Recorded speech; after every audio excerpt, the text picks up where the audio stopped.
Hi everyone. Today I want to talk about Google Antigravity, the new generation of IDE. And I'm going to give you a review of whatever managed to play with it. It's only got released a few days ago. But before I'm giving you the review and before we getting to the end when I'm telling you whether I'm like anti-gravity or do I anti-anti-gravity, I'm going to answer a very quick question. Should you install Google Antigravity today on your computer, if you're a developer, of course? And in order to answer this question, I'm going to give you two reasons. The first one would be why not to install Antigravity today, because it is so buggy. It is unbelievable how much this product is buggy. I got so many sessions stuck. I have so many things that didn't work for me. But then again, we have to remember this is a public preview, so it's not like a GA yet. If you don't like buggy software, you probably shouldn't download Google Antigravity to your computer. Now, the next thing I'm going to tell you is a reason why you must install Google Antigravity on your computer. Because it's a public preview, if you will go to the pricing, you will see that as long as it's public preview, it's for free. Which means you can use Gemini 3 Pro, you can use Claude Sonnet 4.5 and GPT OSS for coding for free. Now, I don't know about you, I'm using Cloud Code.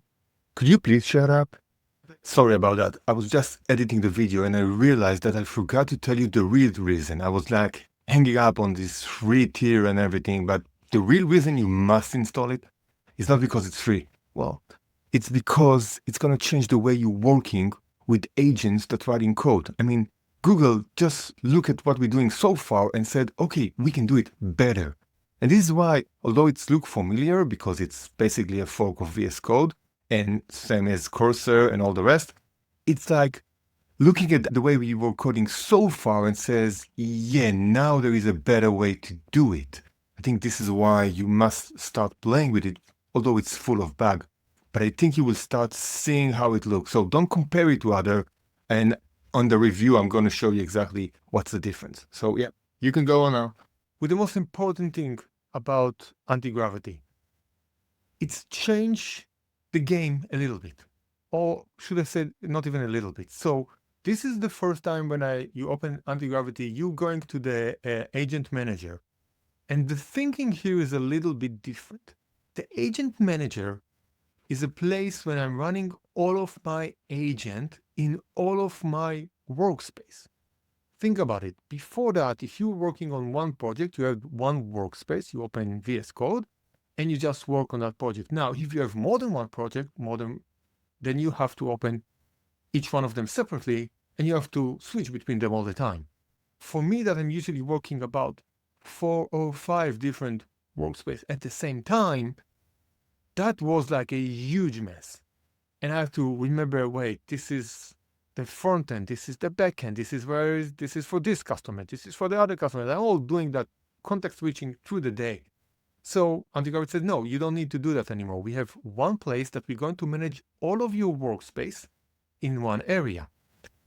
And that's amazing because now we can use agents for different workspace at the same time. So I could work on something for a customer, and in the meantime, I can also run prompts for, I don't know, my weekend project. And that will run on the background simultaneously, and I can go back. So if I have like something that I remember that I need to do someplace else, I can just do it immediately without opening, closing, workshop. So that's the first major change. So when I want to work on a project, I can start a new conversation. I can select which workspace I want to work on, and then I can just prompt it. But before I'm sending any prompts, there are two things that we need to consider here. First one is which model to choose. As I said before, we have Gemini 3 Pro, we have Claude Sonnet, and we have GPT OSS. But for Gemini 3 Pro, we have high and low. So you might ask, wait, what is high and what is low? I'm very glad you asked it. Because if you're going to Gemini 3 documentation, you see that there's few different thinking levels. The low one means that it's just going to use as minimum as it can with the thinking processing, but that means that it's going to actually be faster.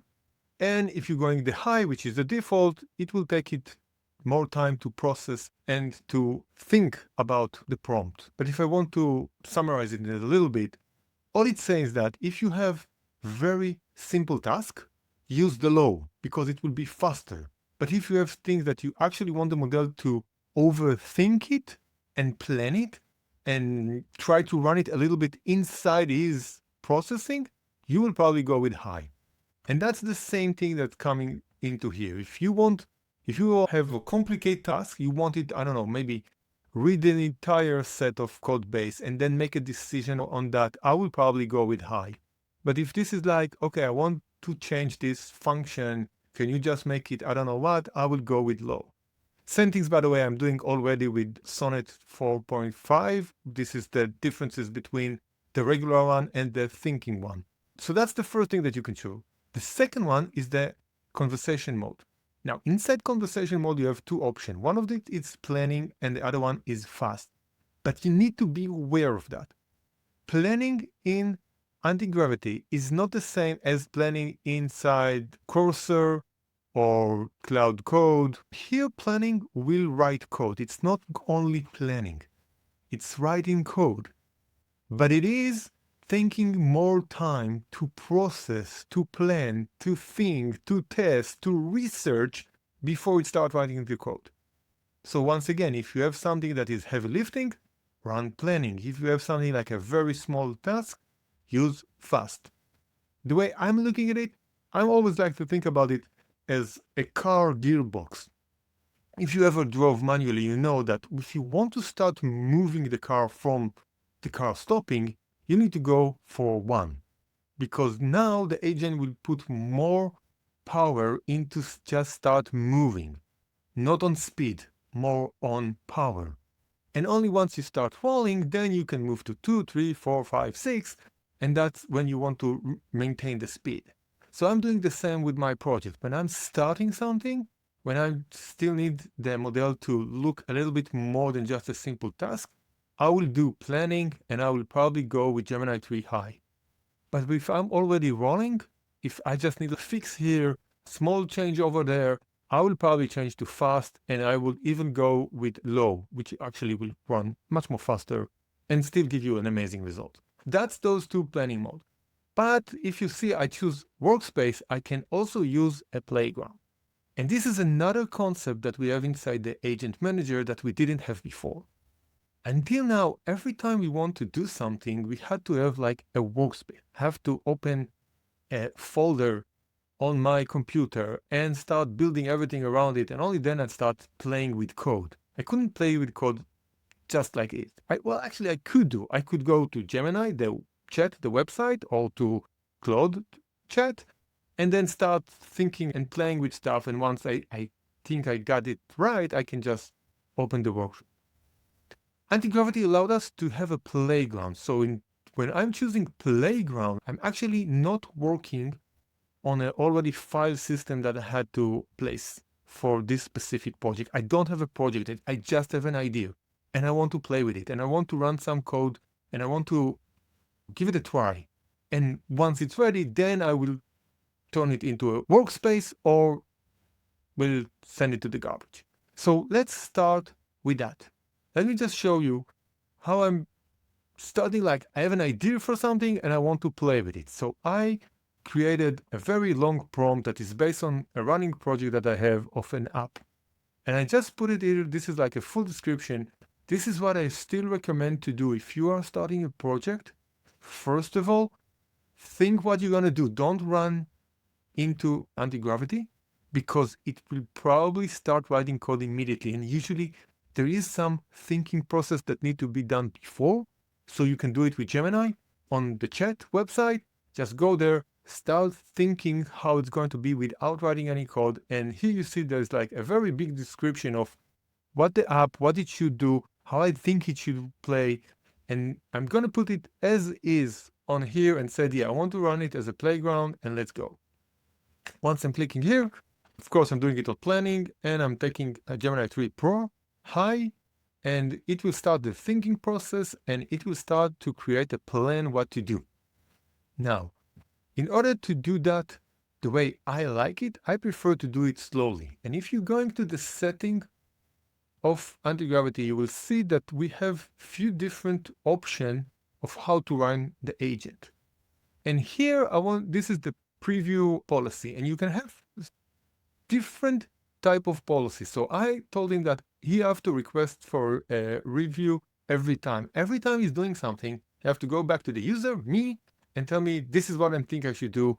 Are you okay with that? The other option is agent decision, which means the agent decide when you need to ask the user or not. And the other one is like always proceed. So when I start working with anti-gravity, I start with the agent decided because I think I don't want to interfere too much, but I have to tell you it took decision by itself in places that I would prefer that it will ask me. So it was like a little bit too much excited to start writing code or make its own decision. And this is why I changed it to request preview. But once again, if I'm already starting a project and everything is already settled and I feel I get like a good vibe from it that, yeah, he knows where I'm taking it, then I will definitely change it to agent decision or always proceed and save some question for me. But at least for the beginning, highly recommended.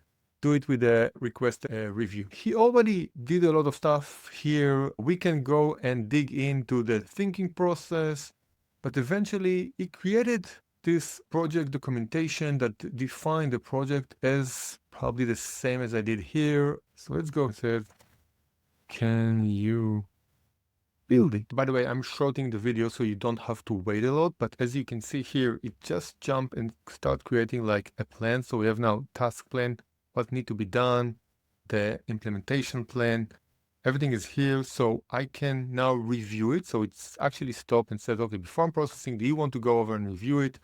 I can read through that, but a very good thing about anti-gravity is that while I see the plan, I can also make a comment on that. So let's go ahead and look over here. This is like important user review requirement. And basically what it's saying that it will need a translator for this app because there is like a dual language shopping list, and it doesn't want to, in the beginning, just when you start writing the UI, it doesn't want to connect to a real live API to do the translation. So we want to do a mock version of it, which I think this is pretty cool, and I agree with that. So I can just go over here and add a comment. I like the simple directory. So I also tell him how I think he should do it because he gave some few different options, and I'm adding that as a comment. And now you can see here that there is a comment here, and I can continue reading that and decide whether I want it to do something, not do something, or just add more ideas. And once I'm done, I can just click submit, and now he's got the plan with my comment, and he can continue working on that. And this idea of breaking down and having human interaction, is very common in anti-gravity. And we will see later that I can also take like a screenshot and then start having a discussion on the screenshot with it in order to make decision of how to change the code. But for now, let's just see where we're going with it. So it got to the point that you need to start building the project.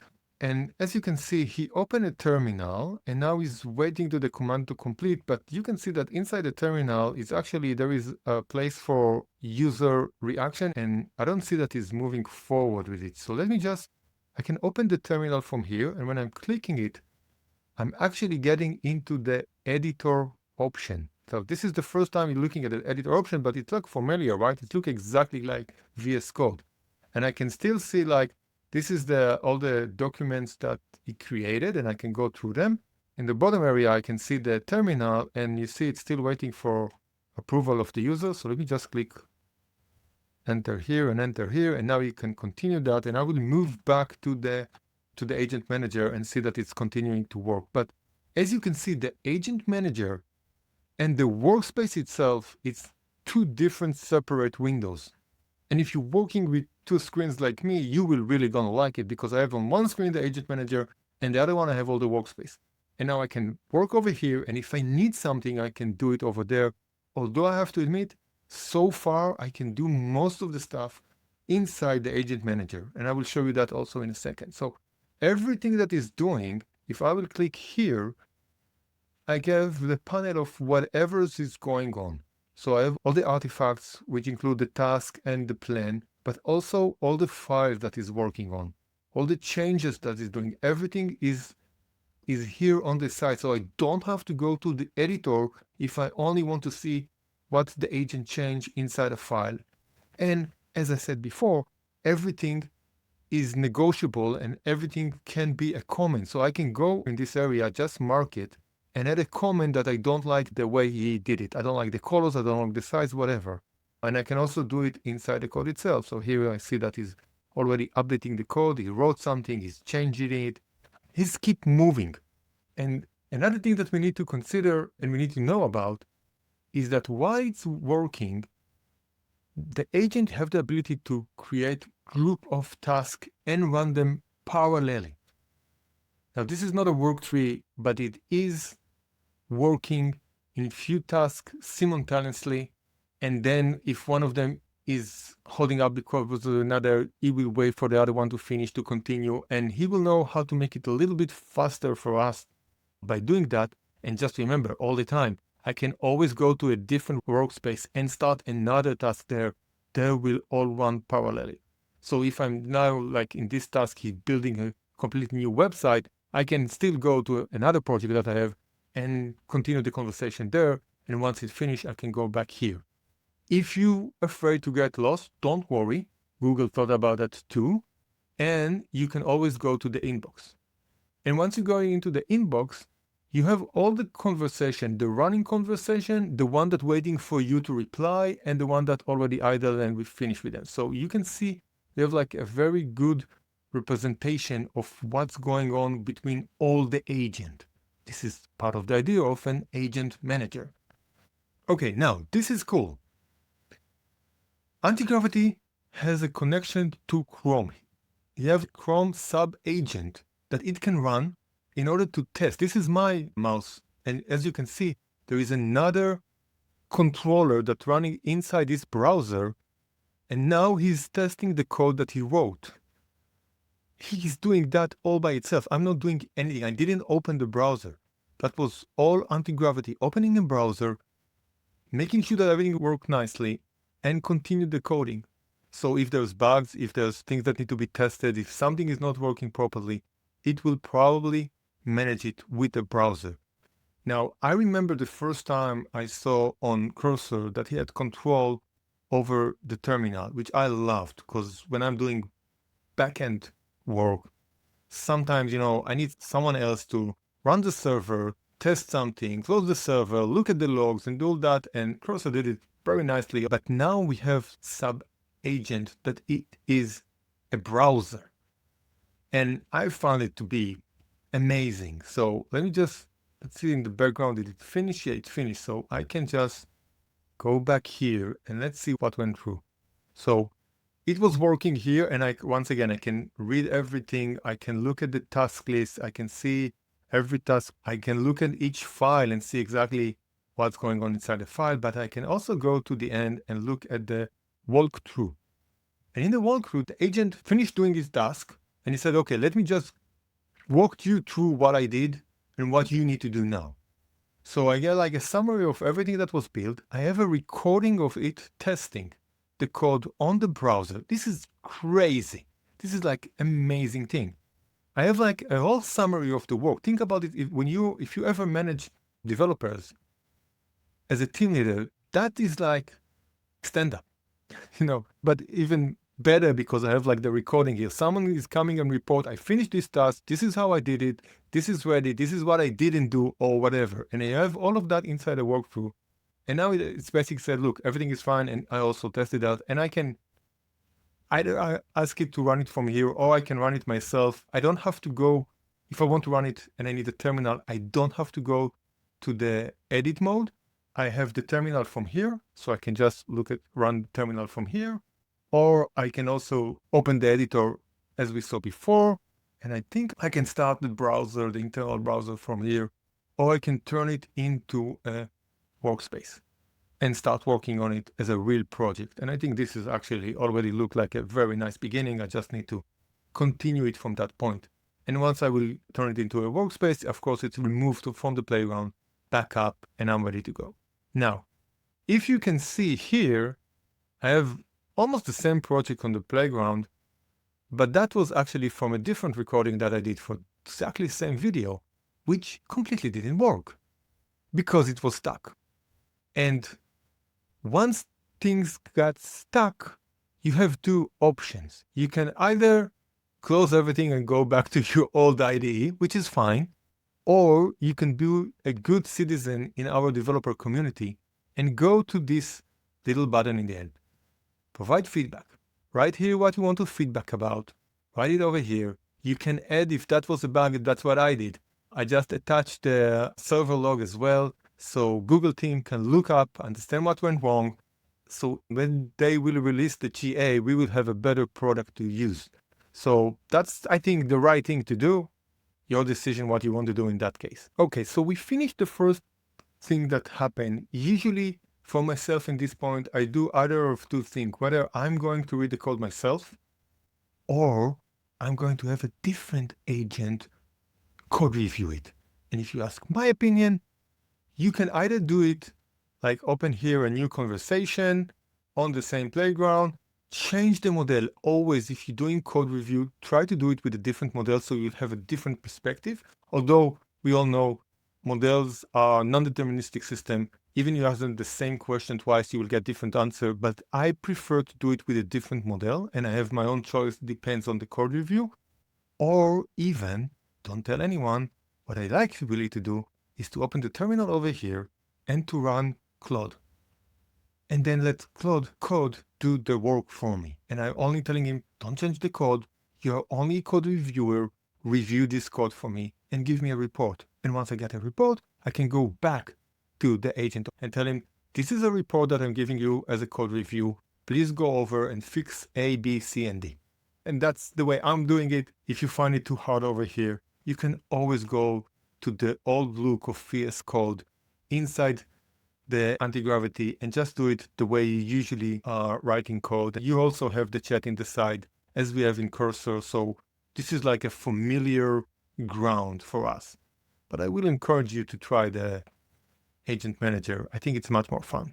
If you're talking about Agent Manager, of course, you can add MCPs as you like. There's already some of them pre-installed with the system.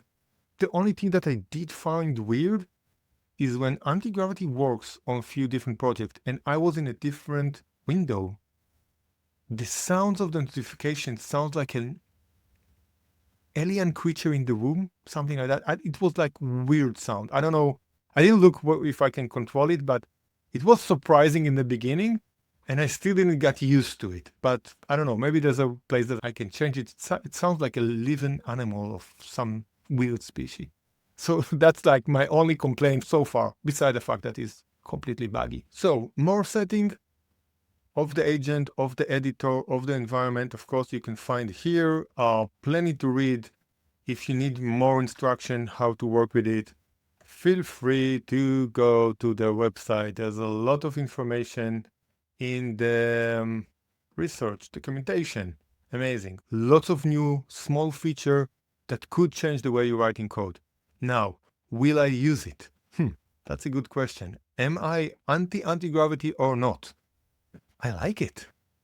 It really helped me write code, but it write it a little bit faster for me. I prefer to have more hands on ground and make more decision.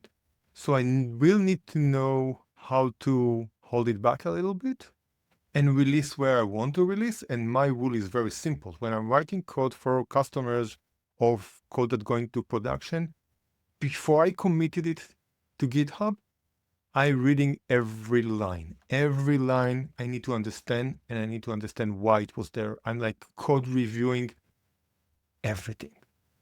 That's because, when I'm committing it, it's on my name, my responsibility. So I have to know what's going on there. But for my weekend project, I have few weekend projects that I don't even know how they could look like. I was completely in the agent manager mode couldn't care less how the code look. Because it's not going to production, it's only for me and my family. It's just like small app that we're doing to automate our life or to make our life easier. I like to do them anyway, but it's so easy to do it right now. And I'm working like few threads together, do this, do that, researched it. I just yesterday, it was writing code with a library that I know. And then I had an idea, wait, there is another library that can do the same thing. And I opened the playground and I asked him, could you just show me an example how to use this specific case with that specific library? And while the project was continue, I got a demo how the other library is working. And I could compare between them and make decision which one I want to proceed. And for me, that was a mind-blowing because before that, especially before I was using generative code, I had to write everything myself. I didn't have the time to do it. I didn't have the time to stop everything in the production and said, oh, now I want to research the other library that do the same thing and I want to see which one of them is actually performing better. Unless I was in the architecture hut, which this is my job to do, I wouldn't doing that. I was just like, yeah, I have a deadline, I have to rush. But now, while I'm working, I can give more tasks to this invisible team of agents that works for me, give me results, record video from the browser. If I'm a front-end developer, this is like brilliant.